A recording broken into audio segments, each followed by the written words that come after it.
선거를 앞두고 청와대로부터 경선 포기를 조건으로 공직을 제안받았다는 의혹이 제기된 임동호 전 더불어민주당 최고위원이 검찰에 소환됐습니다. 임 전 최고위원은 공식 제안을 받지는 않았다면서도 논의 상대를 묻는 질문에는 청와대 핵심 인사들의 이름을 줄줄이 말했습니다. 조국 전 장관의 부인 정경심 교수의 재판에서 검찰과 재판부가 서로 고소를 주고받으며 충돌했습니다. 검찰은 재판부가 전대미문의 편파 진행을 한다며 집단 반발했습니다. 변호인은 검찰이 이렇게 무례한 걸 본 적이 없다며 맞섰습니다. 트럼프 대통령에 대한 탄핵소추안이 미국 하원을 통과했습니다. 트럼프 대통령은 탄핵을 주도한 민주당을 향해 정치적 자살 행위라고 맹비난했습니다. 내년 실손보험료에 이어 자동차 보험료까지 인상됩니다. 서민들의 가계부담이 더 가중될 전망입니다. 현장의 목소리를 들어봤습니다. 각종 모임이 많은 연말, 택시 면허 없이 손님을 태우는 자가용 불법 영업이 극성을 부리고 있습니다. 서울시는 이 불법 자가용 택시를 근절하기 위해서 단속에 나섰는데요. 그 현장에 함께 가보겠습니다. 신호 위반은 물론 과속 난폭 운전을 일삼아 이용자 안전에 큰 위협이 되고 있습니다. 청와대의 다주택 처분 권고가 내려진 가운데 민주당이 내년 총선 출마자들에게 1가구 1주택 운동에 동참할 것을 서약하자고 제안했습니다. 부동산 정책으로 표심을 다지려는 의도로 풀이됩니다.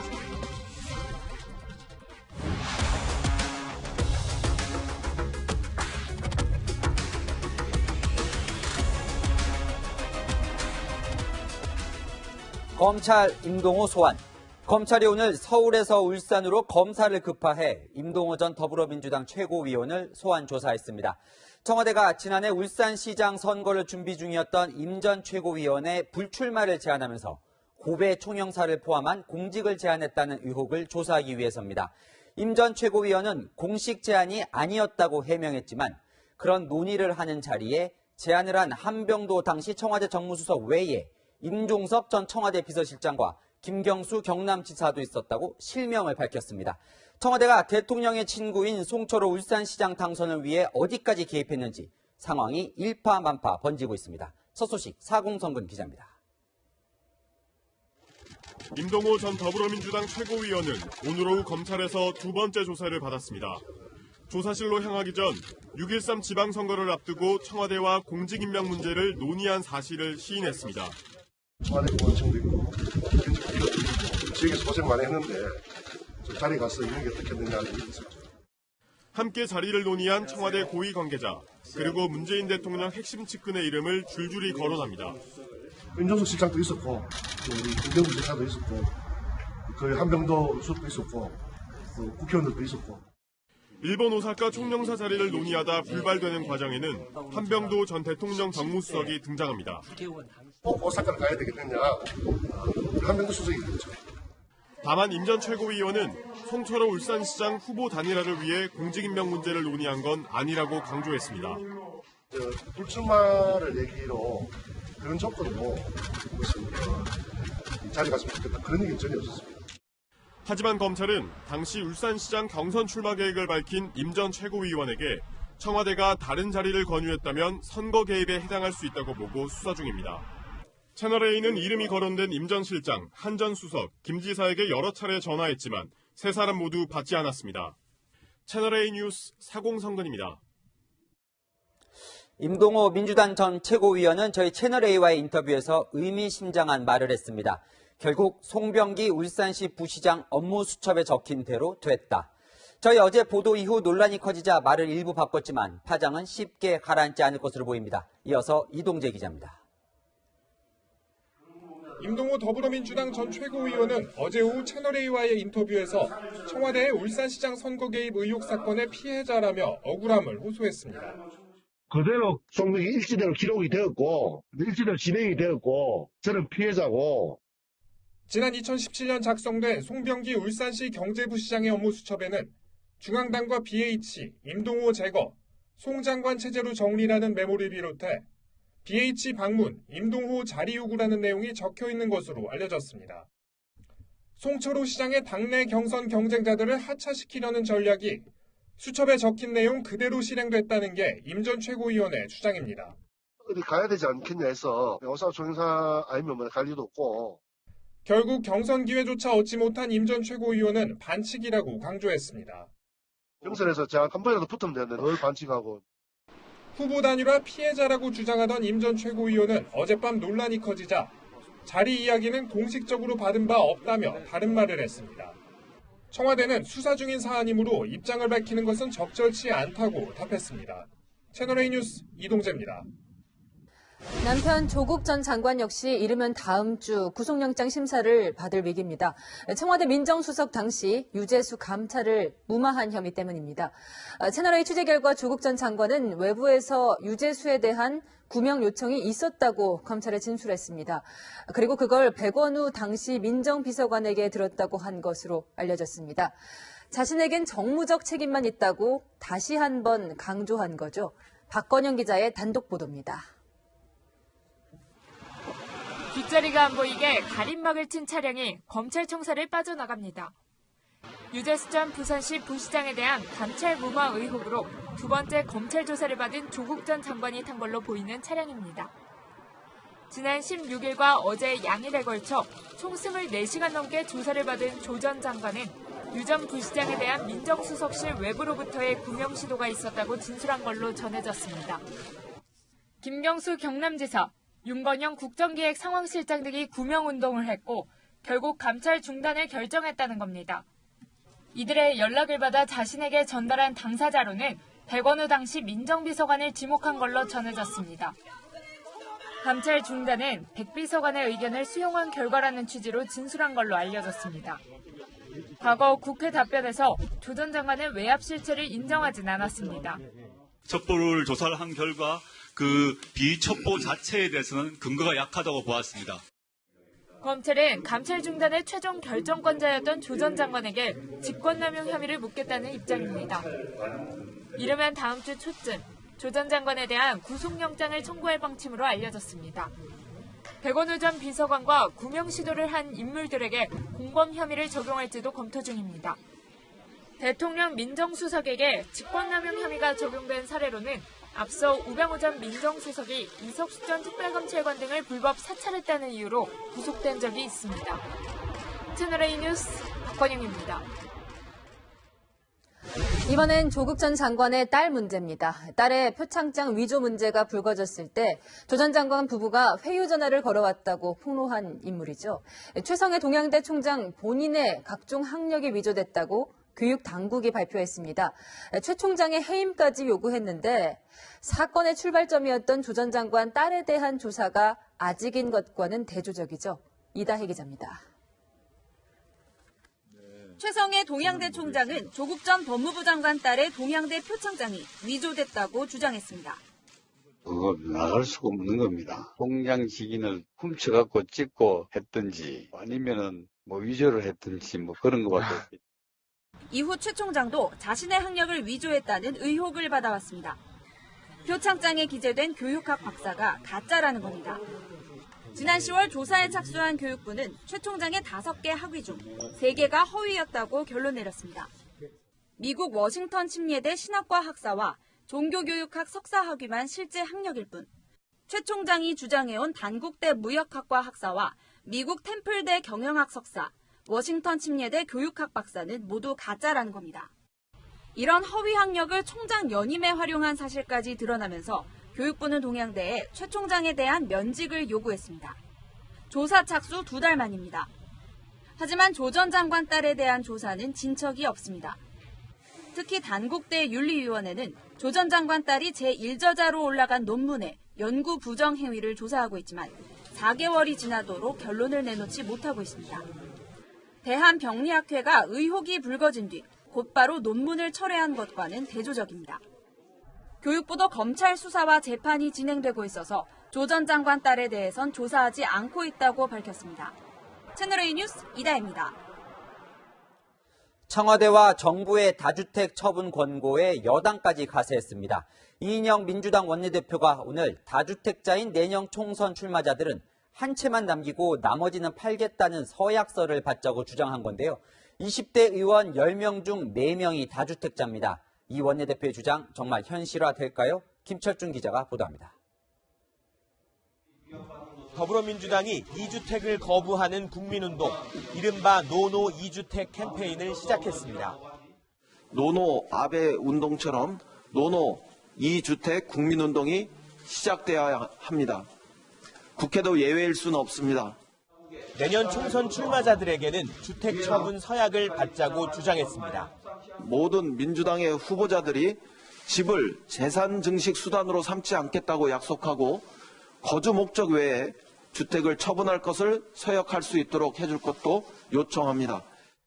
20대 민주당 국회의원 128명 가운데 주택을 2채 이상 보유한 사람은 38명으로 전체의 30%에 달합니다. 이 원내대표의 깜짝 발언에 당내에서조차 당혹스럽다는 반응입니다. 한 초선 의원은 투기 목적이 아닌 주택도 모두 팔라는 거냐면서 현실성이 떨어지는 얘기라고 꼬집었습니다. 논란이 확산되자 박찬대 원내대변인은 자발적으로 참여하자는 뜻이라며 공천에 반영할지는 결정되지 않았다고 해명했습니다. 청와대와 정부의 부동산 정책에 힘을 실어주면서 무주택자와 1주택자의 표심을 의식한 전략적 발언이란 지적도 나옵니다. 야당은 부동산 정책 실패를 감추려는 공포탄이자 선거용 포퓰리즘 공약이라고 비판했습니다. 채널A 뉴스 김철중입니다. 김의겸 전 청와대 대변인이 오늘 고향인 군산에서 총선 출마를 공식 선언했습니다. 그런데 이번엔 친동생의 건물 매입건이 논란입니다. 본인 때는 아내 핑계를 댔던 김 전 대변인, 이번엔 어떻게 해명했을까요? 공국진 기자입니다. 김의겸 전 청와대 대변인이 내년 총선 출마를 선언하는 기자회견장. 친동생의 건물 매입과 관련한 질문이 이어졌습니다. 페이스북에 그간의 경위에 대해서 설명을 올렸습니다. 그걸로 제 답을 좀 가름했으면 합니다.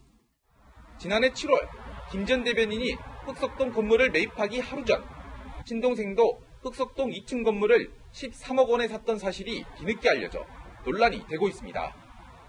김 전 대변인은 SNS에서 막내인 셋째 동생이 둘째 동생의 재수 씨 권유로 건물을 샀으며 자신은 관여하지 않았다고 해명했습니다.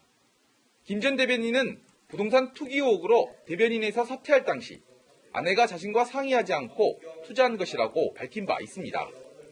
김 전 대변인은 1년 5개월 만에 8억 8천만 원 차익을 보고 흑석동 건물을 매각했습니다. 양도소득세 등을 제외한 나머지 돈은 모두 기부하기로 했지만 기부할 곳은 밝히지 못하고 있습니다. 총선에 출마하면서 자칫 선거법을 위반할 수 있기 때문입니다. 선거 기간 중에 제가 기부를 한다고 하면 그 기부행위 제한금지법 이런 것들도 있고 그래서 김 전 대변인의 출마 소식에 군산 시민들의 반응은 엇갈립니다. 아무래도 큰 일을 하신 분이 오다 보니까 군산 지금 경제가 너무 안 좋잖아요. 큰 도움이 될 거라 생각이 됩니다. 부동산 문제로 여름이 너무 한참 동안 시끄러웠잖아요. 그게 좀 영향이 클 것 같아요. 부정적인 면이. 채널A 뉴스 공국진입니다. 1986년 서울 아시안게임에서 수영 2관왕에 올랐던 아시아의 인어 최윤희 선수. 락밴드 백두산의 보컬 유연상 씨와 결혼해 화제가 되기도 했던 그가 오늘 문화체육관광부 2차관에 임명됐습니다. 유승진 기자입니다. 꼭 훌륭한 사람이 되어서 꼭 사회에서 필요한 사람 있죠. 그런 사람이 되고 싶어요. 33년 전 꼭 필요한 사람이 되겠다고 다짐했던 최윤희 전 수영 선수가 체육관광 소통 업무를 담당하는 문화체육관광부 제2차관에 임명됐습니다. 청와대는 현장 경험과 행정 역량을 두루 겸비했다며 임명 배경을 밝혔습니다. 최 신임 차관은 1980년대 아시안게임 수영 종목에서 5개의 금메달을 휩쓸면서 아시아의 인어란 별명을 얻었습니다. 록밴드 백두산 보컬 출신인 유연상 씨와 결혼해 세간의 화제가 되기도 했습니다. 은퇴 후에도 대한체육회 이사와 한국여성스포츠회 회장을 역임하며 체육계 활동을 이어왔습니다. 지난 대선 때는 문재인 대통령을 공개 지지하기도 했습니다. 문재인 대통령 후보의 정책 방향이 체육의 가치 및 사회의 기능과 그 맥을 같이 하기 때문에 문재인 대통령 후보 지지를 선언한다. 조대엽 신임 정책기획위원회 위원장에 대해선 보은 인사라는 비판이 나왔습니다. 대통령 측근이기만 하면 하자가 있어도 재입고가 가능한 문재인 정권의 넓은 취업문, 국민들은 절망합니다. 조 위원장은 2년 전 문재인 정부 초대 고용노동부 장관 후보자로 지명됐지만 음주운전 전력과 사회이사 겸직 논란으로 지명 32일 만에 자진 사퇴했습니다. 했냐 안 했냐 얘기하라고요. 사회에서 했어요 안 했어요. 그만둬. 무슨 장관을 합니까? 교수도 못 되는데. 전적으로 세심하게 살피지 못한 부분은 제가 불찰이라고 할 수 있습니다. 당시 유인태 전 의원은 문재인 민정수석 시절이었으면 잘렸을 사람이라고 했습니다. 논란이 커지자 청와대는 전문성 위주로 검증을 했다고 해명했습니다. 채널A 뉴스 유승진입니다.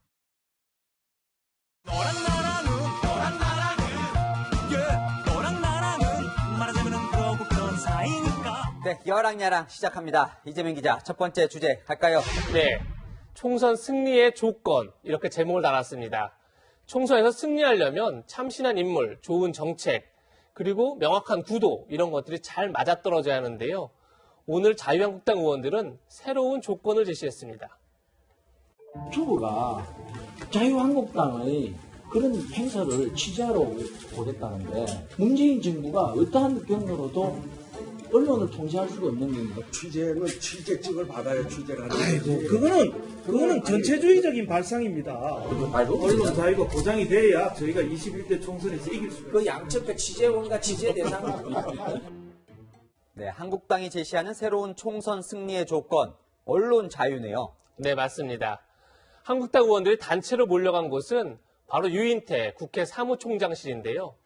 한국당은 지난 16일 국회에서 지지자들과 함께 집회를 열었었죠. 그러자 국회 사무처는 일반인들의 국회 출입을 현재까지 엄격히 제한하고 있는데요. 한국당 의원들은 지지자들, 특히 보수 유튜버들의 국회 출입을 허용해라. 그들이 자유롭게 취재를 해야 우리가 총선에서도 이길 수 있다. 이렇게 주장한 겁니다. 네, 농담 반 진담 반 이런 발언이었겠지만 어쨌건 기성 언론에 대한 불신이 좀 담겨 있는 것 같네요. 그렇습니다. 특히 지난 16일 집회를 두고 많은 언론이 폭력 집회다 이렇게 비판을 했었죠. 거기에 대한 불만이 큰 상태입니다. 황교안 대표의 경기고 동창인 대표적 보수 유튜버는 기성 언론을 이렇게 비판했습니다. 좌파 야합을 규탄했다. 이런 이 뉴스의 몸통에 해당되는 것은 전혀 보도하지 않고 수천 명이 모이면 일부 정말 한두 사람 예기치 않은 사고가 있을 수 있는데 그런 것들만 집중적으로 부각하고 악마적 편집을 해서 보도를 하니까 네, 그러니까 한국당 의원들도 저 고성국 평론가와 비슷한 생각을 하나 보죠? 네, 그렇습니다. 한국당 미디어 특위는 오늘 이런 발표까지 했습니다. 좌편향으로 기울어진 미디어 환경을 바로 세우고자 불공정 보도에 대한 삼진 아웃제를 실시하는 것을 알려드립니다. 다시 말해 3차례 이상 반복적으로 편파 왜곡 보도하는 언론사에 불이익을 주겠다 이런 내용인데요. 일각에선 언론 자유에도 내 편과 상대편이 있는 거냐 이런 지적도 나옵니다. 사람은 누구나 상대를 비판할 땐 통쾌하고 나를 비판하면 억울한 법인데요. 국민과 호흡하는 정당이라면 자기 비판에도 귀를 기울일 수 있어야겠죠. 그게 더 중요한 총선 승리의 조건일 겁니다. 네, 원래 나쁜 습관일수록 빨리 배운다고 하는데 여야가 언론 탓하는 건 빠르게 닮아가네요. 다음 주제 갈게요. 네, 대표는 잠꾸러기 이렇게 제목을 붙였습니다. 한국당 황교안 대표는 유독 잠에 엄격합니다. 우리 당에 대해서 여러 가지 이야기가 나옵니다만 지금 조롱하고 계시는 거예요. 곤란한 일입니다. 그제 비공개 의원총회에서는 열심히 하자고 말하는 이 순간에도 누군가 졸고 있다 이렇게 말해서 의원들이 긴장했다고 합니다. 네, 저희도 보도했지만 황 대표가 군기 잡게 나섰다 이런 평가가 많았었죠? 네, 맞습니다. 그런데 황 대표가 졸지 말라고 지적한 이후에 자신은 졸음을 참지 못하는 그런 장면을 여러 차례 연출해서 구설에 오르고 있습니다. 민주당과 문재인 정권에서 벌어졌기 때문입니다. 당시 이후에 발생한 일이었기에 야당이 국회의장을 지냈던 정세균 의원이라도 정신을 차려야 됩니다. 만약에 그것이 지켜지지 않는다면은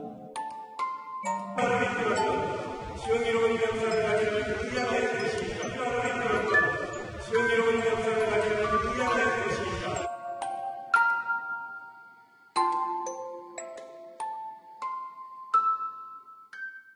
당 관계자는 황 대표가 원래 밤 9시에 자고 새벽 3시 반에 일어나는 게 습관이 돼 있는데 잠을 제때 자지 못해 피로가 누적됐다 이렇게 설명했습니다. 일주일 넘게 숙식농성을 하고 있으니까요. 체력적으로 많이 힘들 것 같아요. 네, 맞습니다. 지난달에는 9일 동안 단식을 했었죠. 또 국회에서 숙식농성을 한 지가 오늘로 9일째입니다. 오늘 오후에는 황 대표가 규탄 집회에 참석했다가 먼저 자리를 뜨는 일도 있었습니다. 누적된 피로 속에 몰려오는 잠은 누구도 어쩌지 못할 텐데요.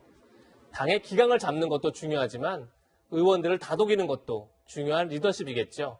오늘의 한마디는 국회에도 졸음 쉼터를 이렇게 정했습니다. 네, 이제 곧 크리스마스와 송년 시즌인데요. 그 전에 빨리 대치를 끝내고 가족의 품으로 갔으면 좋겠습니다. 지금까지 여랑야랑이었습니다. 이춘재 연쇄살인 사건에서 진범 논란으로 재심이 청구된 8차 사건. 이 사건을 재수사하고 있던 경찰관이 오늘 아침 숨진 채 발견됐습니다. 스스로 목숨을 끊은 것으로 보입니다. 김단비 기자입니다. 이춘재 연쇄살인 8차 사건으로 20년을 복역한 윤모 씨는 지난달 재심 청구 기자회견에서 경찰관들을 언급했습니다. 광역수사대 박한 반장님, 김 경사님께 감사드립니다. 저에게 희망을 주시고 꼭 일을 해결해 하셨다고 저에게 말씀하셨습니다. 그런데 오늘 오전 윤 씨가 반장이라고 부른 박모경이가 모텔에서 숨진 채 발견됐습니다. 어젯밤 투숙한 뒤 연락이 닿지 않자 지인인 모텔 주인이 방으로 올라가 시신을 발견한 겁니다. 경찰 관계자는 침입 흔적이나 외상이 없었던 걸로 미뤄 극단적 선택을 한 걸로 보인다고 밝혔습니다. 경찰 조사 결과 심경을 담은 유서나 문자 메시지는 발견되지 않았습니다. 박경희의 가족은 8차 사건 재수사를 맡은 뒤 바쁘긴 했지만 별다른 문제는 없었다고 말한 걸로 알려졌습니다. 경찰은 주변인 수사를 통해 박경희의 사망 배경을 조사하고 있습니다. 채널A 뉴스 김단비입니다. 어제 김해공항에서 이륙 직전인 비행기가 회항했습니다. 러시아 남성 2명 때문인데 우리나라에서 강도 행각을 벌인 뒤 러시아로 도주하려다 아슬아슬하게 붙잡힌 겁니다. 강경모 기자입니다. 경찰관 2명이 외국인 남성을 포박한 채 양옆에서 팔짱을 끼고 나옵니다. 얼마 뒤 또 다른 외국인 남성이 경찰에 둘러싸여 빠져나옵니다. 이들이 공항에서 체포된 건 어제 오후 2시쯤. 30분 전만 해도 비행기에 탑승해 이륙을 앞두고 있었습니다. 이들을 태운 비행기는 러시아 블라디보스토크로 이륙하기 위해 활주로로 향했습니다. 그런데 갑자기 회항하라는 관제실의 지시를 받고 유턴해 계류장으로 돌아왔습니다.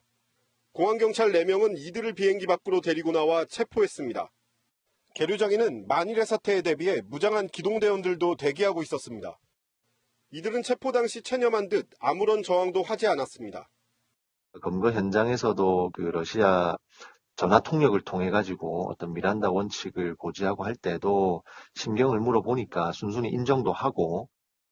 체포된 러시아 국적 남성 둘은 출국 전날인 그제 오후 전남 완도의 주택에 침입해 피해자를 감금하고 현금 200만 원과 휴대전화를 훔쳐 도주했습니다. 전남 경찰은 이들을 추적하던 중 여객기 탑승 수속을 한 걸 확인하고 비행기 이륙 10분 전 김해공항 경찰대에 공조를 요청했습니다. 불법 체류자인 이들은 자진 출국 신고를 한 뒤 한국을 떠나기 직전 강도 행각을 벌인 것으로 파악됐습니다. 경찰은 특수강도 혐의 등으로 구속영장을 신청할 계획입니다. 채널A 뉴스 강경모입니다. 올해 여름 서울 일부 지역에서 붉은 수돗물이 나와서 시민들을 불안하게 했죠. 50년이 되도록 교체하지 않은 상수도관이 원인이라고 해서 내부를 살펴봤는데 눈뜨고 볼 수 없을 지경입니다. 이상현 기자가 보도합니다. 수돗물을 틀자 흰색 휴지가 붉게 변합니다. 서울 물레동 일대 주민들을 불안에 떨게 했던 붉은 수돗물 수질 사고. 손주를 보고 있어가지고 걔네들이 샤워하고 싶고 맨날 그러거든요. 저희는 불안하죠. 서울 영등포구청과 도림교를 잇는 1.75km 길이의 노후 상수도관이 원인으로 지목됐습니다. 설치한 지 47년이나 된 수도관이었습니다. 해당 구간에서 파낸 수도관의 내부를 살펴봤습니다. 관 내부를 빙둘러 시커먼 물때가 덕지덕지 앉아 있습니다. 장갑 낀 손으로 조금만 문질러도 붉은 녹가루가 잔뜩 묻어납니다. 부식된 상수도관은 맨손으로도 조각조각 떼어집니다. 상수도관의 녹물이 쓸려 내려가다 쌓이고 이게 다시 물에 섞여 나가면서 수돗물이 붉게 변한 겁니다. 부식된 자재가 떨어져 나가서 강 끝에 모여가지고 이렇게 녹물이 발생한 상황입니다. 사고 당시 수돗물의 탁도는 먹는 물의 기준인 0.5 NTU를 크게 초과한 0.84 NTU까지 치솟았지만 현재는 4분의 1 수준으로 떨어졌습니다. 탁도 측정한 결과 0.19 NTU가 나왔기 때문에 먹는 물에 적합하다고 할 수 있습니다. 물레동 수질 사고 이후 서울시는 35년 이상 된 노후상수도관 138km 가운데 101km 구간을 교체했고 나머지는 내년 6월까지 바꿀 예정입니다. 전국적으로 노후상수도관은 15,000km에 이르며 정부는 2022년까지 정밀조사를 벌여 교체 작업에 들어갈 계획입니다. 채널A 뉴스 이상현입니다. 요즘 각종 연말 약속하고 나면 택시 잘 안 잡히시죠? 그럴 때 일반 자가용에 돈을 받고 손님을 태우는 불법 택시가 극성이라는데 과속과 난폭 운전 때문에 사고 위험이 큽니다. 김진희 간다 김진 기자가 취재했습니다.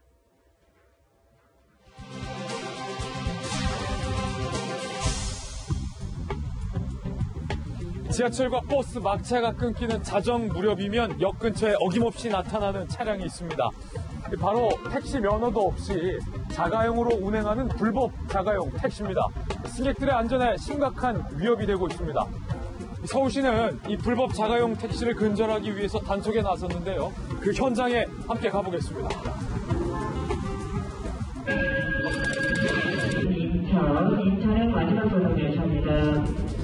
자정이 넘은 시간, 지하철 1호선이 구로역에서 막차 운행을 종료했습니다.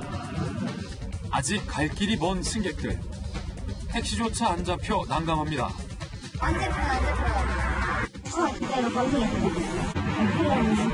그때 어디선가 들려오는 목소리. 갑자기 나타난 남성이 사람들을 모으고 추위에 발을 구르던 사람들은 차에 올라탑니다. 취재진 앞에도 승용차 한 대가 멈춰서 말을 겁니다. 홍대 있고요. 네. 늦은 밤 자가용으로 불법 영업을 하는 이른바 나라시 택시입니다. 잡는 거 어떻게 알고 오셨어요? 그냥 도로에 나와 계시면 잡는 그런 거죠. 그래서 이거 하시는 분들 꽤 있어요. 나이 처음에는 됐어요. 택시 자격증이 있으신 거예요? 급격한 차선 변경과 끼어들기는 물론 일방 통행길 역주행도 서슴지 않습니다. 교통법규는 전혀 신경 쓰지 않습니다. 결제는 어떻게 하면 돼요? 현금이 있으세요? 지금 현금이 없으세요. 현금이 없다는 말에 운전자는 편의점 앞에 차를 세웁니다. 현금을 출금해 오라는 겁니다. 단속을 피하기 위해 오직 현금 결제만을 고집합니다.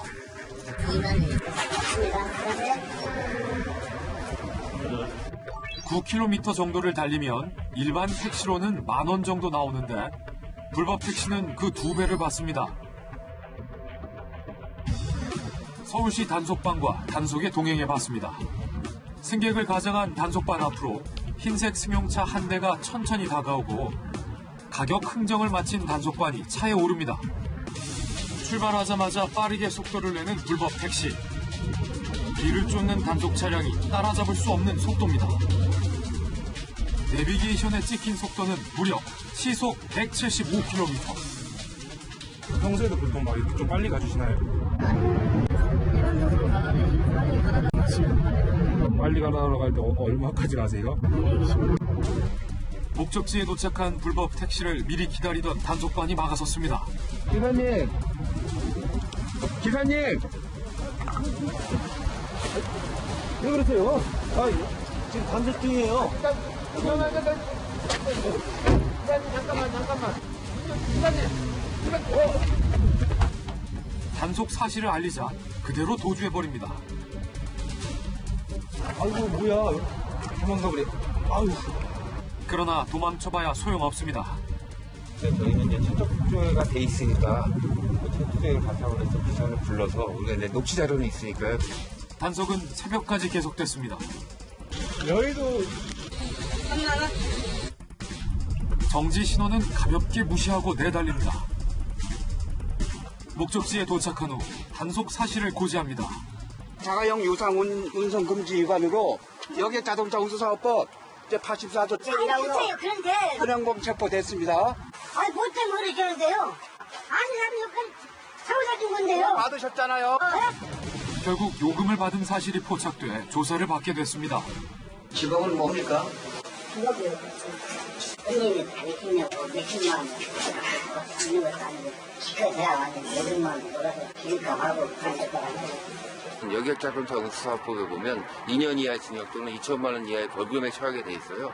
180일의 이제 운행 정지가 이제 처해지게 됩니다. 불법 택시를 타다 사고가 나면 승객도 큰 피해를 받습니다. 보험 혜택을 못 받을 뿐더러 더 큰 낭패를 겪을 수 있습니다. 단속에 걸렸을 때 많은 사람이라 말해달라. 그리고 또 돈을 안 받았다라고 이야기해달라고 합니다. 그러면 이용자는 오히려 보험 사기로 형사처벌까지 받을 수도 있어요. 아무리 기다려도 오지 않는 택시. 그 빈틈을 노리고 불법 영업 택시의 위험한 질주는 지금도 계속되고 있습니다.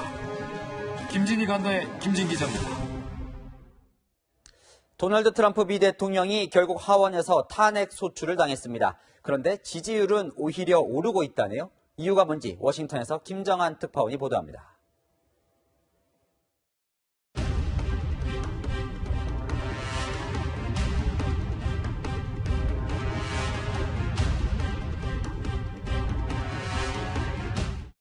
열두 시간 가까이 진행된 경선 끝에 탄핵 소추안 표결이 진행되던 시각. 유세장을 찾은 트럼프 대통령이 민주당을 향해 맹공을 걷습니다. This lawless partisan impeachment is a political suicide march for the Democrat Party. 하지만 잠시 뒤 민주당이 주도한 탄핵 소추안이 미 하원에서 통과됐습니다. 트럼프 대통령이 군사 원조를 대가로 우크라이나 대통령에게 바이든 전 부통령 부자에 대한 뒷조사를 압박했고 하원 탄핵 조사에 대해 지속적으로 강행을 했다는 겁니다. Article 1 is adopted.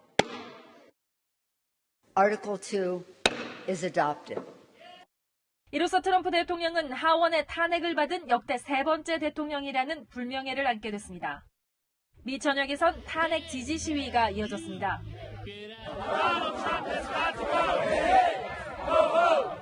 이런 가운데 트럼프 대통령에 대한 지지율은 상승하는 등 탄핵 정국이 지지층을 결집시키고 있다는 분석도 나옵니다. 하원을 통과한 탄핵안은 상원으로 넘어가며 3분의 2 이상이 찬성해야 가결됩니다. 공화당이 주도하는 상원에서의 탄핵 통과 가능성은 희박합니다.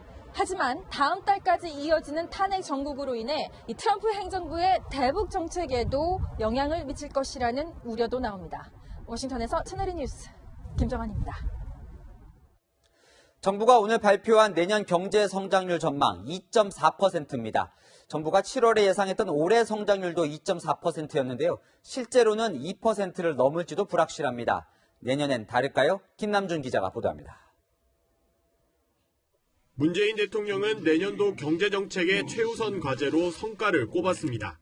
정책들이 그야말로 본격적으로 성과를 거둬야 할 때입니다.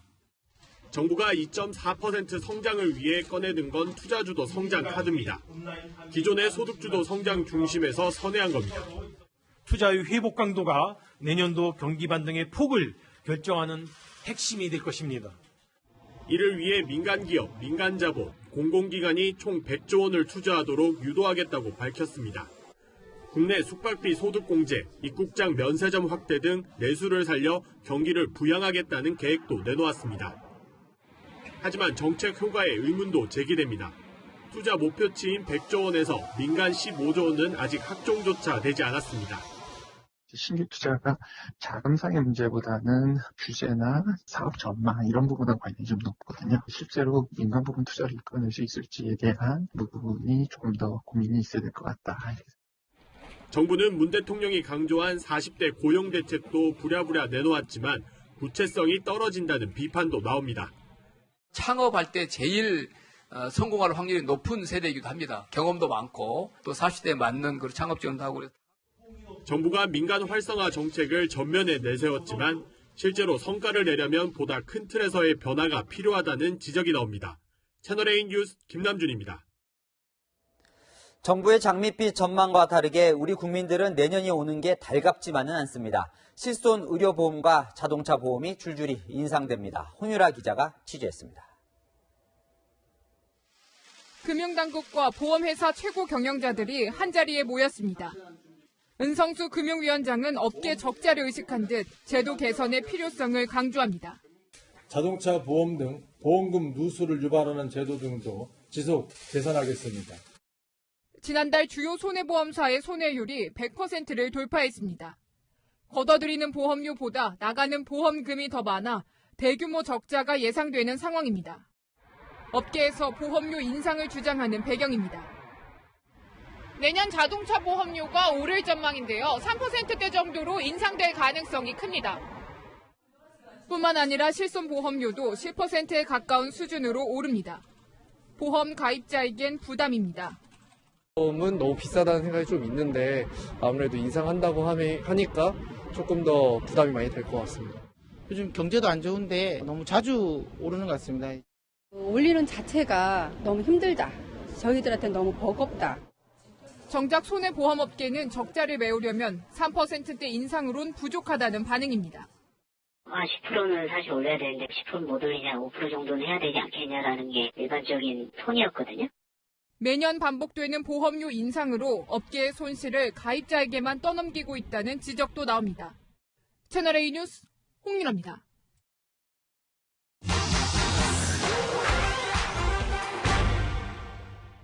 사실만 짚어드리는 팩트맨입니다. 연말연시 해외여행 떠나는 분들 많은데요. 여행 갈 때 또는 돌아올 때 공항에서 수화물로 붙인 여행 가방 빨리 찾고 싶은 마음은 다 같을 겁니다. 빨리 쉬고 싶은 마음이 강해서 빨리 찾고 싶은 마음이 있습니다. 늦게 맡기면 빨리 찾을 수 있다는 말 들어보긴 했어요. 항공사 체크인을 늦게 할수록 수화물을 빨리 찾는다는 속설, 사실인지 스튜디오로 이동해서 따져보겠습니다. 인터넷에는 취급주의 스티커를 붙여라, 짐을 늦게 맡겨라, 빨리 짐을 찾는 비법이라며 인터넷에 떠도는 대표 속설들인데요. 국내 대형 항공사와 저비용 항공사에 물어봤더니 이런 답이 돌아왔습니다. 그게 상관이 없습니다. 오늘 나오는 순서는 상관없습니다. 전혀 상관이 없습니다. 수화물 취급 순서, 좌석 등급에 따라 다른 건 맞습니다. 1등석이 가장 먼저 나오고 비즈니스 클래스, 항공사 운영 멤버십 다음 일반석입니다. 비행기 한 10개 정도 컨테이너가 들어가는데 등급에 따라 분리해서 짐을 싣고 보통 1등석은 가장 나중에 넣고 먼저 꺼냅니다. 그렇다면 일반석은 어떨까요? 먼저 맡긴 짐이 깊숙이 들어가도 비행기 균형을 맞추는 과정에서 섞일 수 있고 도착 후 어느 컨테이너를 먼저 뺄지 작업 상황에 따라 다른데요. 더구나 도착지에서 위험물 검사, 엑스레이, 세관 검사 등을 거치며 또 순서가 바뀔 가능성 매우 큽니다. 1등석과 일반석 최대 15분 정도 차이 나는데요. 취급주의 스티커를 달아도 따로 짐을 분류하는 건 아닙니다. 정리하면 수화물 늦게 실어야 빨리 나온다는 속설, 사실이 아닙니다. 이상 팩트맨이었습니다. 미국 공항에서 뱅뱅 돌다 나중에는 건물을 들이받고 멈춘 비행기. 운전자는 비행기를 훔친 10대 소녀였습니다. 오늘의 세계 정다은 기자입니다. 미국 캘리포니아주의 한 공항. 소형 비행기 한 대가 원을 그리며 뱅뱅 돕니다. 그러더니 갑자기 공항 건물과 울타리를 들이받고 멈춰섭니다. 사고 비행기를 조정하던 사람은 17살 소녀. Fresno officers arrived first and contacted a female who was seated inside the aircraft in the pilot's seat wearing the pilot's headset. 몰래 가시철조망이 설치된 담을 넘은 뒤 공항에 들어간 겁니다. 이 소녀의 어머니는 딸이 차를 운전하는 법도 모른다고 말한 것으로 전해졌습니다. 현지 경찰은 이 소녀를 비행기 절도 혐의로 체포해 사고 경위를 수사하고 있습니다. 홍콩에선 2층 버스가 가로수를 들이받았습니다. 버스는 형체를 알아볼 수 없을 만큼 심하게 부서졌고 승객 6명이 숨지고 39명이 다쳤습니다. 이번 사고는 홍콩에서 일어난 교통사고로는 15년 만에 최악의 참사인 것으로 알려졌습니다. 현지 경찰은 정확한 사고 원인을 조사하고 있습니다. 유럽 우주국이 외계 행성 탐사용 우주망원경 위성 키옵스를 발사했습니다. 키옵스는 행성을 거느린 것으로 파악된 가까운 항성을 관측하는 용도로 발사된 첫 위성입니다. 키옵스는 지구 700km 상공궤도를 돌면서 태양계 밖에 있는 외계 행성의 특징을 파악하는 임무를 수행하게 됩니다. 채널A 뉴스 정다은입니다. 헐리우드 영화 속 슈퍼히어로는 차고도 특별하죠. 첨단 비밀기지 같은 차고를 실제로 가진 사람이 있습니다. 실리콘밸리 황규락 특파원이 보여드립니다.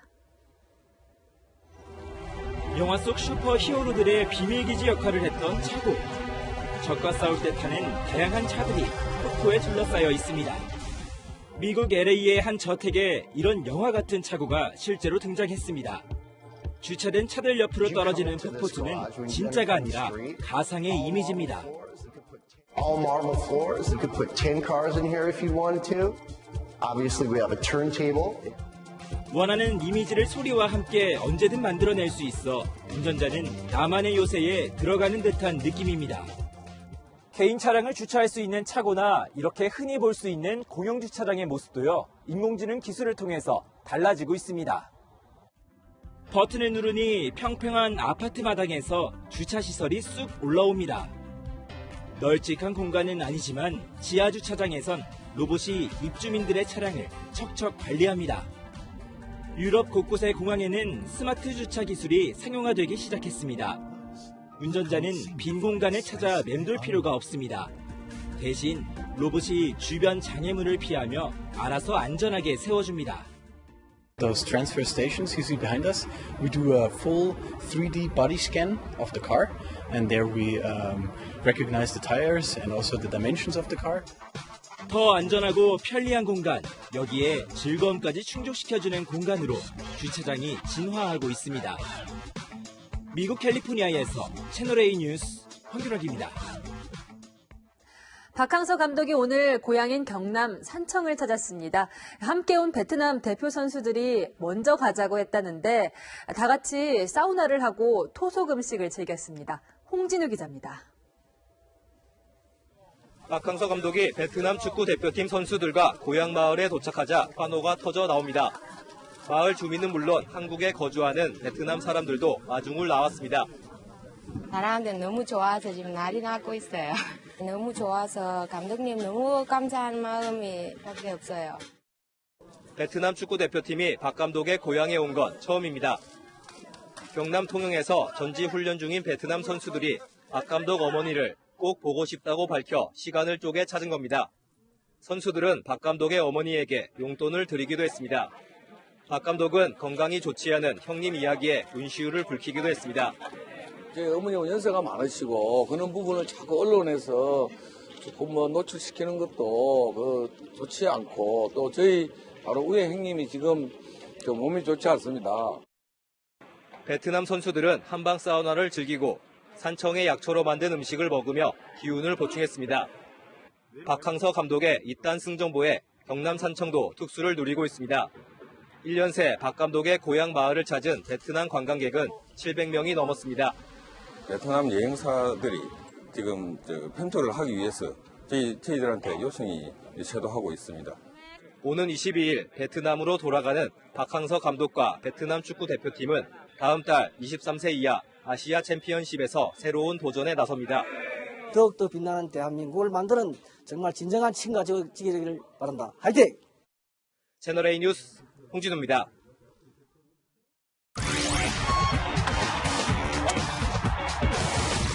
롤러스케이트로 국내 1인자를 넘어 국제무대에서도 주목받는 17살 소녀가 있습니다. 롤러요정 이예림 선수인데요. 김태욱 아나운서가 만나봤습니다. 빙상 선수들을 떠올리게 하는 훈련. 저도 함께 받아봤습니다. 아이고. 또 팔이 안 됐어. 이거 멋있었다고 생각했는데. 힘 대결도 해봤습니다. 안간 힘을 써봤지만 조금씩 끌려갑니다. 타고난 운동신경은 롤러 선수 출신의 아버지와 육상 선수 출신의 어머니에게 물려받았습니다. 어렸을 때는 취미삼아 했는데요. 저는 개인적으로는 어렸을 때부터 시키려고 준비를 했습니다. 올해 15개 국내 대회에서 14개의 금메달을 딴 롤러 요정 이예림. 주니어 대표로 세계 대회에도 출전해 3000m 계주에서 금메달을 땄습니다. 같은 고등학교 선생님보다도 내가 우월하다고. 밸런스가 우선 좋아요. 같이 하다가 순간적으로 나가는 힘이 좋아요. 오늘 스케이트를 한번 타보겠습니다. 큐! 롤러를 신으면 마냥 신나고 즐거운 소녀. 같이 탈 때 그냥 못 따라가겠어요. 부끄럽네요. 금메달을 더 많이 따서 많은 사람들에게 롤러를 알리고 싶습니다. 정말 재밌고 매력이 많은 종목이니까 많은 사랑과 관심 부탁드립니다. 앞으로 롤러가 올림픽에 정식 채택돼 금메달을 목에 걸고 싶다는 꿈 많은 소녀. 롤러 요정의 금빛 질주는 계속됩니다. 채널A 뉴스 김태욱입니다. 롤러 요정 이예림 선수, 저도 응원하겠습니다.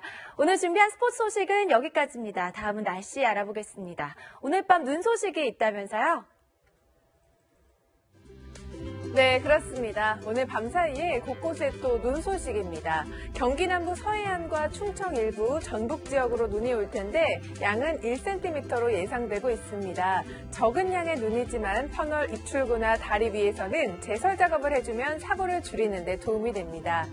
내일도 영하권 추위는 계속됩니다. 아침 기온 서울이 영하 4도, 철원은 영하 7도, 대구 영하 2도로 출발하겠고요.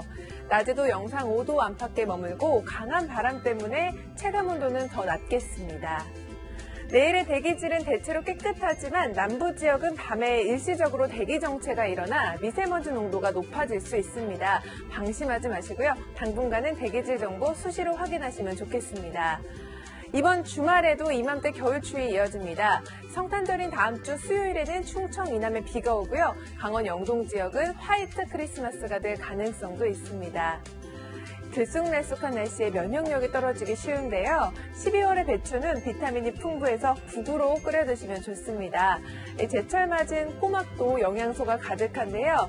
빈혈과 골다공증 예방에 도움이 됩니다. 맛있고 건강한 겨울 보내시기 바랍니다. 날씨였습니다.